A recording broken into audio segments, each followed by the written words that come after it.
샬롬. 여러분, 가을이 참으로 아름답습니다.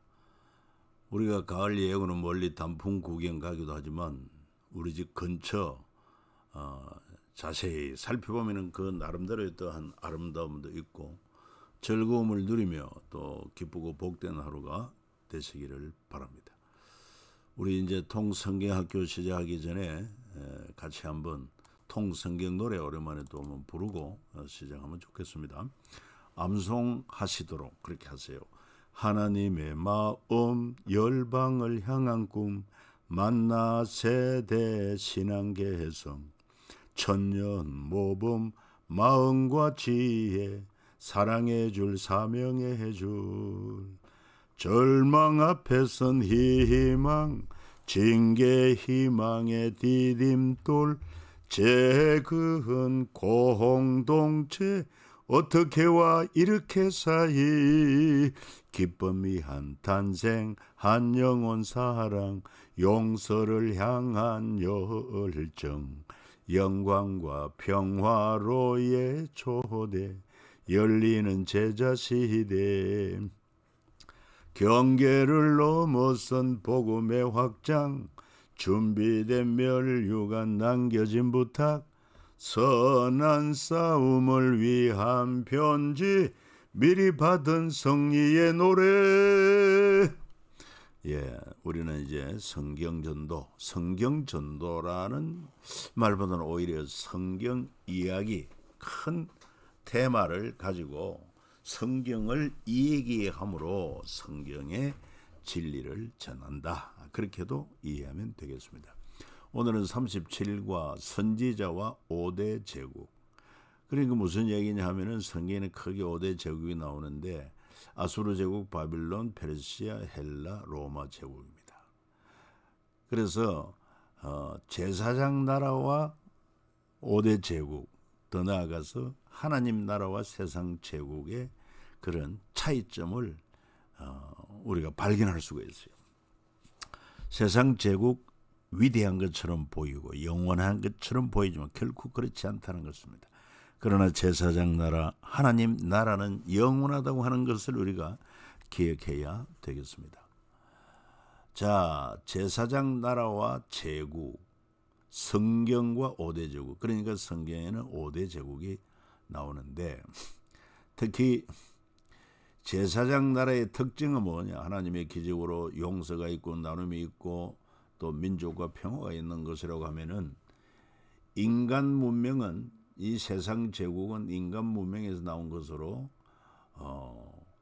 이제 또한 제국의 확장을 위해서 공성전을 펴야 하고 그리고는 정복한 민족을 노예 제도로 삼고 그리고 계속 이렇게 제국을 확장해 나가고 유지하기 위해서는 물질주의에 빠질 수밖에 없다. 이게 바로 제국이다. 그래서 성경에 보면은 제사장 나라와 5대 제국이 나오는데 먼저 아수르 제국 때는 제사장 나라의 이사야 선지자가 활동을 한 것을 보여주고 바벨론 제국 때 예레미야, 페르시아 제국 때 다니엘, 헬라 제국 때 모세 오경의 세계화가 되는 것도 여러분 공부를 했죠. 놀라운 사실입니다. 그리고 로마 제국 때 세례 요한이 예수님 오실 것을 예언하고 예수님이 오셔서 하나님 나라를 완성해 버리신 것을 알 수 있어요. 그래서 이것이 이제 마지막으로 하나님 나라 복음으로 이렇게 결론이 나는데 예수님의 신분은 하나님의 아들이고 예수의 공로는 십자가에서 우리 죄를 대속한 것이요. 예수님의 가르침은 하나님은 사랑이시다. 그렇게 정리가 됩니다. 자, 그래서 제사장 나라라고 하는 것은 출애굽기 19장 5절 6절에 언급한 대로 세계가 다 내게 속하였나니 너희가 내 말 잘 듣고 내 언약 기억 지키면 너희는 모든 민족 중에서 내 소유가 되겠고 너희가 내게 대하여 제사장 나라게 되면 거룩한 백성이 되리니 제사장 나라 거룩한 백성. 그래서 제사장 나라 거룩한 백성은 너희 하나님 여호와께서 너에게 명령하신 대로 내는 상가 향하여 좌우로 우로 치우치지 말라. 그러니까 하나님의 법이 주어진 것이죠. 이 인간들이 만든 법이 아닌 하나님께서 주신 법. 그리고 하나님은 이 제사장 나라 거룩한 시민을 위해서 모세와 같은 선지자, 이런 선지자들을 통해서 하나님의 말씀을 가르치고 지켜 행하도록. 그래서 특별히 제사장 나라 거룩한 백성으로 신분을 잘 지킨 다윗, 아주 모범적인 인물로. 그래서 다윗 이후에 솔로몬, 그 다음에 그 솔로몬의 아들 르호보암, 쭉 이어서 남쪽 유다의 역사 가운데 정말 다윗의 길로 행한 자는 하나님이 인정하고 기뻐하신 그런 통치자고, 그렇지 못한 자들은 다윗의 길을 따르지 않았다, 이렇게 표현하고 있습니다. 그래서 다윗이 표준이 되었어요. 다윗의 길을 따랐느냐, 다윗의 길을 따르지 않았느냐. 정말 제사장 나라 거룩한 시민으로서의 모범이 바로 다윗이다. 자, 그 다음에 이사야와 아수르 제국. 그러니까 이 아수르 제국이 한창 이 세계를 점령해 나갈 때, 그때 유다의 이사야 선지자가 활동을 합니다. 이 선지자 이사야는 그의 책에서 아수르 제국을 한 50회 이상 언급을 했는데, 왜 그러냐? 아수르 제국과 달리 하나님께서는 유다를 통해서 제사장 나라를 지향했기 때문이다. 그래서 아수르 제국에 대한 그런 얘기는 이사야 7장 17절부터 아수르 왕을 언급하고 있는 것을 알 수 있습니다. 그래서 여러분 5대 제국 하면은 이집트는 좀 뺍니다. 빼고, 그리고는 이스라엘 나라가 형성이 돼 가지고 세상 제국과 대비되는 그런 관계이기 때문에 이스라엘이 가나안 땅에 들어가서 나라를 세우고 난 이후에 주변의 제국은 첫 번째 아수르 제국, 그 다음에 바벨론 제국, 그 다음에 파사, 즉 페르시아 제국, 그 다음에 헬라 제국, 그 다음에 로마 제국, 이렇게 해서 5대 제국이다 하는 것입니다.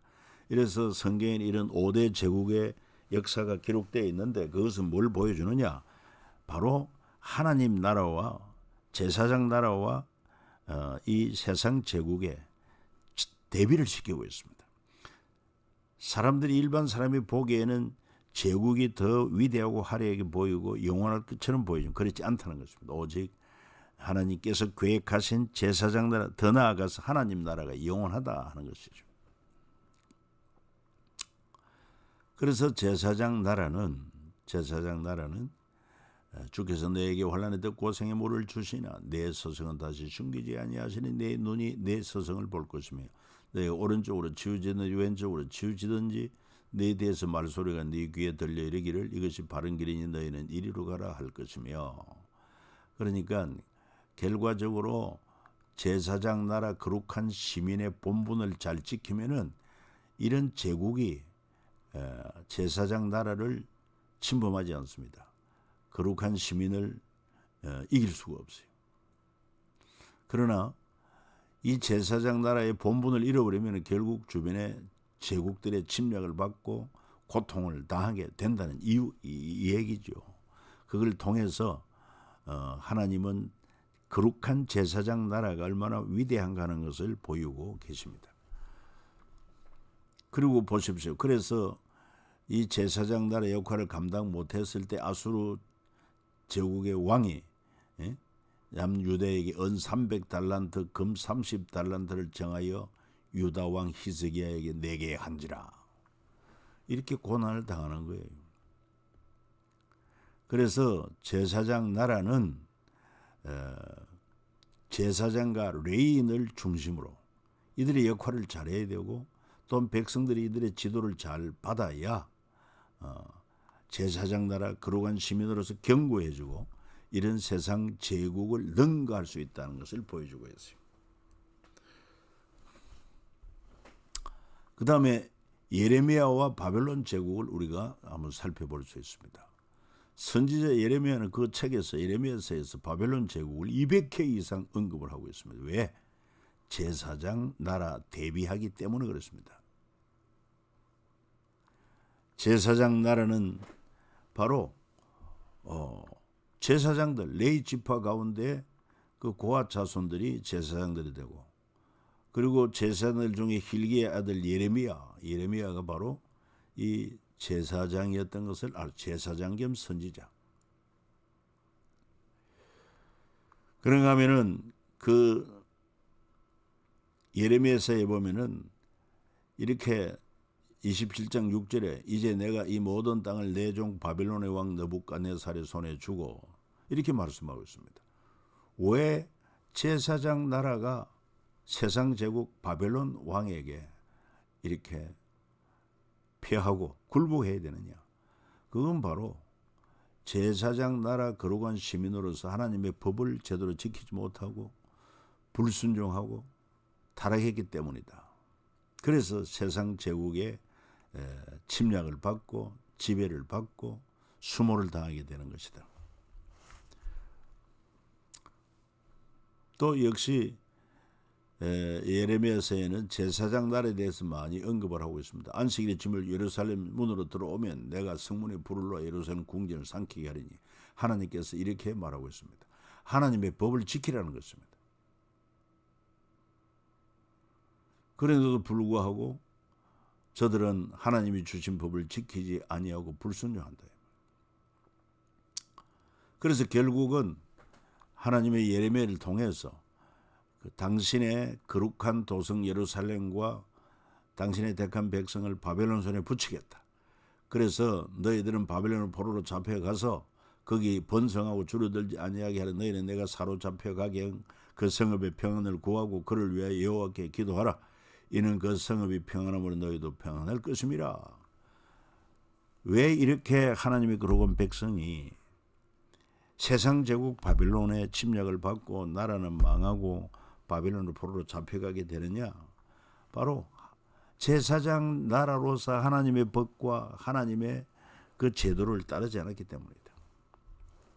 자, 그리고 그 다음에 이제 다니엘 선지자와 페르시아 제국에 대한 얘기가 많이 나옵니다. 선지자 다니엘은 그의 책에서 페르시아 제국을 20회 이상 언급했다. 왜?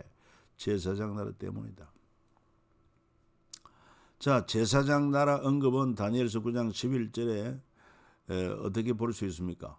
모세의 율법에 기록된 맹세대로 되어사오니 이는 우리가 주께 범죄하였음이니이다.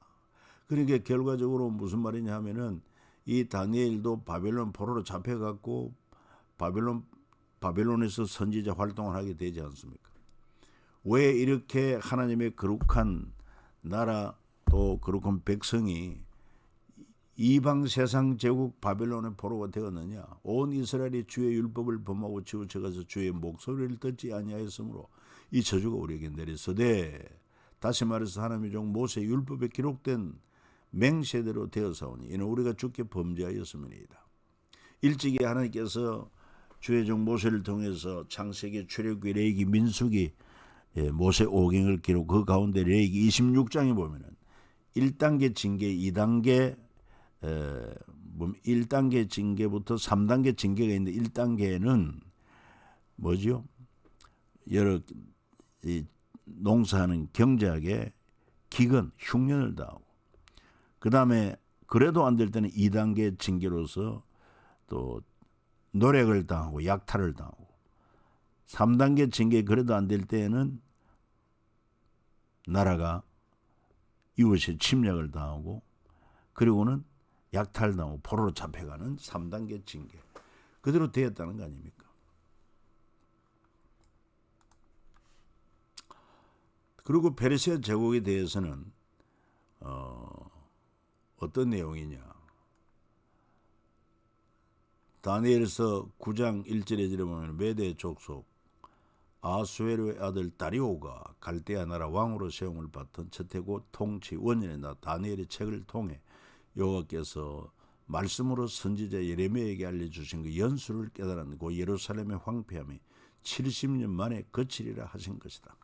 그러니까 이 페르시아 제국이 이제 바벨론 제국을 정복하고 페르시아 제국이 되었을 때 이 다니엘을 통해서 페르시아의 고레스와 만남이 있었고, 그래서 하나님의 말씀을 듣고 이 고레스가 감동을 하게 되고, 그리고는 유대인들을 본국으로 돌아가게 했던 것을 알 수 있습니다. 그리고는 과거 바벨론 제국이 이 예루살렘을 침탈해서 뺏어온 모든 성전 기구도 돌려보내게 하죠.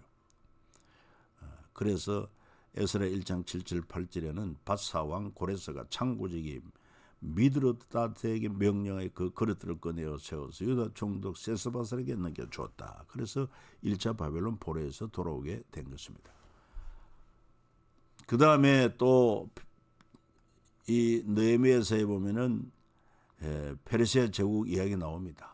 느헤미야가 이제 왕궁에서 왕의 술 맡은 관원으로서 있을 때 왕과의 그런 소통을 통해서 결국 유다 땅으로 와서 무너진 성벽을 재건하도록 허락을 받고 할 때 왕이 나를 보내기를 좋게 여기시기로, 그리고 몇 날에 다녀올 길이고 어느 때에 돌아오겠느냐, 이렇게 왕이 허락해 준 것을 알 수 있습니다. 그리고 아울러 제사장 나라에 대해서 느헤미야가 언급하고 있습니다. 두로 사람이 예루살렘에서 살며 물고기와 각양 물건 가져다가 안식일에 예루살렘에서도 유다 자손에게 팔기로, 내가 유다의 모든 귀인들을 꾸짖어 그들에게 이르기 너희가 어찌 악을 향하여 안식일을 범하느냐.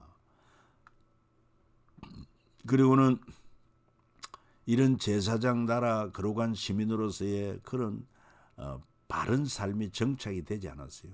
안식일에 이런 두로 사람이 무역을 하고 유다 자손에게 물건을 팔고, 그리고 유다 사람들도 안식일에 물건을 사고, 그래서 느헤미야가 유다의 모든 귀인들을 꾸짖어 그들에게 너희가 어찌 악을 향하여 안식일을 범하느냐. 그리고 뿐만 아니라 바벨론 포로에서 1, 2, 3차 통해서 다 귀환했지만, 물론 페르시아 땅에 남아있는 유대인들도 있어가지고 에스더서의 배경이 된 것을 알 수 있습니다만은, 그러나 저들이 돌아와서 성전을 건축하고 또 율법을 에스라가 가르치고 느헤미야가 돌아와 성벽을 재건하고 했지만, 그러나 결국은 그들의 형식적인 신앙은 점점 더 심화되었다. 그래서 말라기 1장 8절에 보면 너희가 눈먼 희생 제물을 바치는 것이 어찌 악하지 아니하며 저는 것 병든 것을 드리는 것이 어찌 악하지 아니하냐. 이제 그것을 너희 총독에게 드려보라. 그가 너를 기쁘게 하겠으면 너를 받아주겠느냐. 하나님 앞에 제사를 드리고 하나님 앞에 제물을 드리는 것이 아주 형식적이 되었다. 이렇게 참 제사장 나라 거룩한 시민으로서의 본분을 잘 지키지 못했던 것을 알 수 있어요. 그러다가 이제 어떻게 됩니까? 중간기 시대에 들어오면 예루살렘 성전과 헬라 제국 이 관계에 있어서 성전을 정결케 한 수전절이 일어나게 되는데, 바로 헬라파 유대인들에 의해서 일어납니다. 자, 예루살렘 수전절은 헬라 제국의 박해로 시작됐다. 왜? 제사장 나라 때문이다. 제사장 나라로서 정말 하나님의 법을 따르고 또 하나님이 주신 명절 절기를 지키려고 할 때 헬라 제국에서는 이들을 헬라화하기 위해서, 그러니까 유대교를 핍박하게 된 것을 알 수 있습니다. 신약 성경에서 헬라파 30배 이상 헬라파라는 말이, 헬라 또는 헬라파라는 말이 30배 이상 언급이 되고 있다고. 왜? 당시 헬라 제국의 통치 아래에 있었기 때문에. 그래서 신약 성경 사도행전 6장에도 보면 헬라파 유대인들이 자기 가부들의 매일 구제에 빠짐으로 히브리파 사람을 원망했다. 그러니까 히브리파 사람은 유대인 중에 남아있는 사람이고, 헬라파 유대인들은 헬라화된 유대인들인데, 그러나 이제 복음을 듣고 초대교회 한 멤버가 되었지만은 여기에서도 갈등이 생긴 거야. 히브리파 사람들이 자기 파에 속한, 히브리파에 속한 가부들만 챙기고, 헬라파 유대인들은 그 가부들은 구제 대상에서 빠지게 되는 일도 있었다. 또 사도행전 16장 1절에 디모데라는 제자가 있는데 그 어머니는 믿는 유대 여자요 아버지는 헬라인이라. 당시 헬라 제국 통치 아래 있었다 하는 것을 볼 수 있죠. 자, 그러기에 비해서 제사장 나라는 이런 헬라 제국이 들어서서 완전히 유대 나라를 헬라화하려고 할 때 여러분 당연히 거기에는 반전이 일어날 수밖에 없죠. 예루살렘의 수전절이 이르니 때는 겨울이라. 아수르 제국은 사마리아인을 붙들어가고 바벨론 제국은 유대인을 포로로 잡아가고 헬라 제국은 헬라파 유대인을 만들었다. 자, 그리고 이제 마지막 로마 제국과 선지자 세례 요한과 십자가 이 얘기. 선지자 세례 요한은 로마 제국 때 부름받았으면 왜? 제사장 나라로 하는 나라 때문이다. 신약 성경에서 로마 제국과 관련된 내용이 500회 이상 언급됩니다. 로마 제국에 대한 언급은 누가복음 또 누가복음 7장. 디베리오 황제가 통치한 지 15대고 본디오 빌라도가 유대 총독으로 헤롯이 갈릴리의 분봉왕으로 있을 때 하나님의 말씀이 빈들에서 사가랴 아들 요한에게 임하였다. 여기에 비해서 제사장 나라 하나님 나라는 세례 요한이 말하되 천국이 가까이 왔느니라. 요한이 예수께 자기에게 나오심을 보고 이르되 보라 세상 죄를 지고 가는 하나님의 어린 양이로다. 이 당시 로마 제국이었지만은 여전히 제사장 나라 하나님 나라는 진행되고 있었다는 것입니다. 하나님이 계획했기 때문에 결코 사라질 수가 없어요. 로마 제국은 인간의 문명의 산물이기 때문에 결국 로마 세상 제국과 하나님의 나라는 충돌할 수밖에 없습니다. 자, 로마 제국.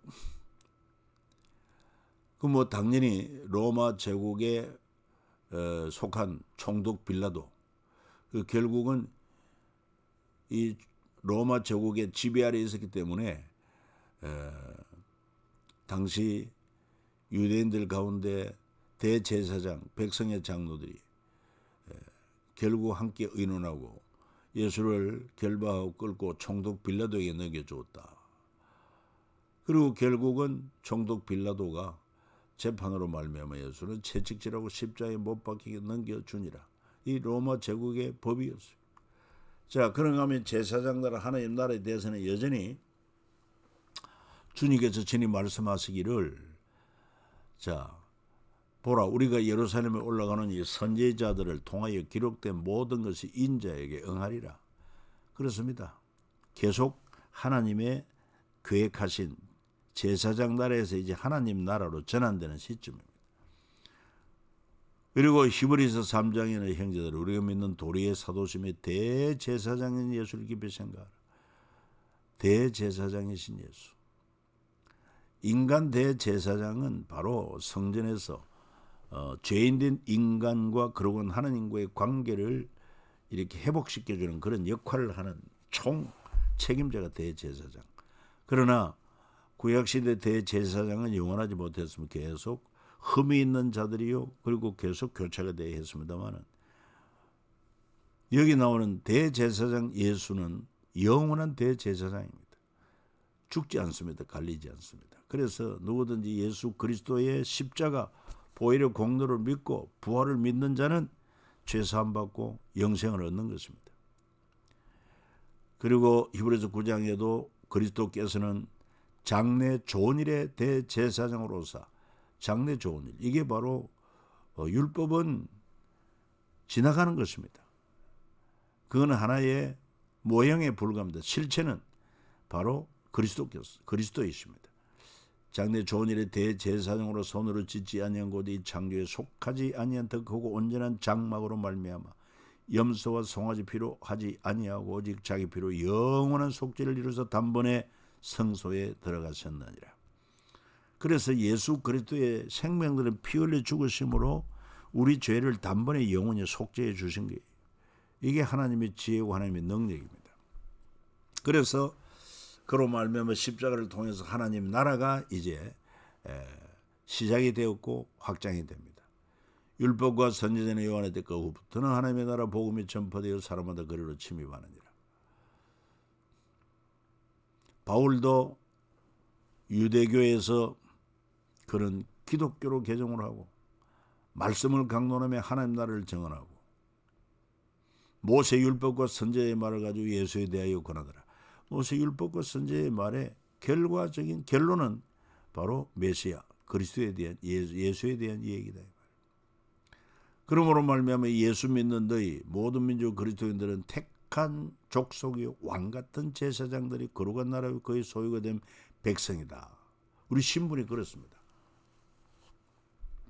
그래서 택한 족속, 하나님이 택한 족속, 왕 같은 제사장들로서 제사장의 역할이 뭡니까? 바로 하나님의 뜻을 따라서 죄인과 타락한 죄인과 하나님 관계 그 회복시키는 역할, 다리 역할을 하는 것. 폰티펙스라고 말합니다. 다리 놓는 사람들. 그리고 바울은 자기는 예수 그리스도의 종이라고 자처합니다. 하나님 복음을 위하여 택장함을 입었다고. 자, 에베소 1장 5절 6절도 한번 하나님의 나라에 대한 얘기는 읽어봅니다.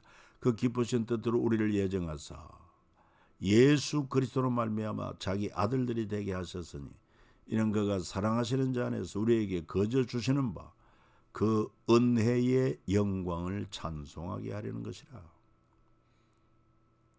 그러니까 우리가 구원받은 것이 하나님 나라 백성이 된 것은 하나님의 창세전에 우리를 택하셨고 그리고 기쁘신 뜻대로 아들로 예정했고 그리고는 성령으로 말미암아 우리를 거듭나게 하사 그 목적은 은혜의 영광을 찬송하게 하려는 것이다.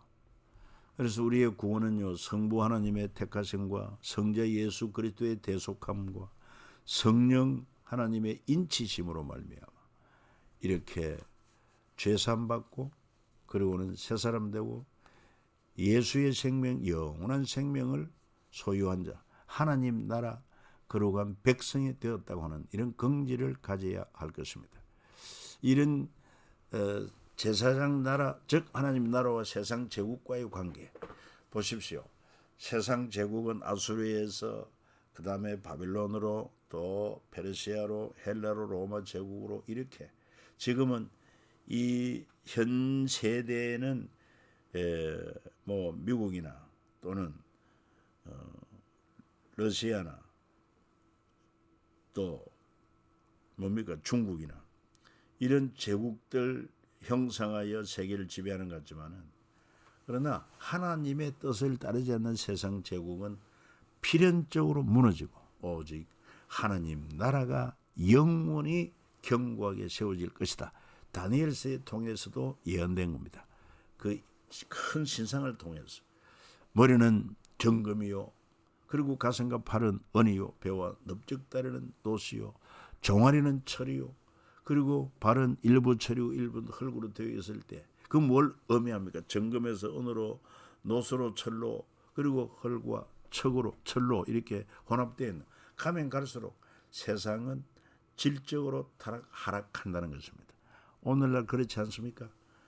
오늘날 이 시대에 여러분 우리가 지난 10월 27일 주일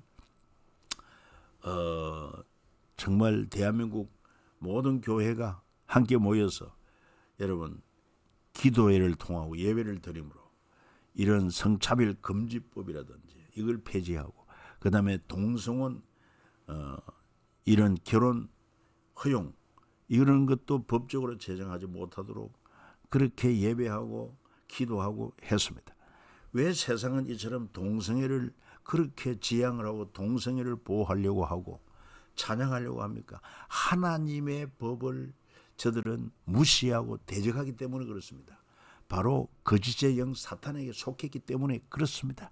그래서 이 사단을 통해서 보이는 세상 만국의 영광을 추구하는 세상 제국과 그리고 하나님 거룩한 나라 이 거룩한 시민의 이 사이에는 항상 충돌이 있고 그러다가 결국은 세상 제국은 영원히 불로 심판을 받게 되고 하나님 나라는 영원한 나라로 이제 또 영원한 영광을 누리는 그런 것으로 결과적으로 결론이 나게 된다. 우리는 하나님 나라를 추구하고 하나님의 나라 의를 추구하는 그런 삶을 확신을 가지고 긍지를 가지고 살아야 될 것입니다.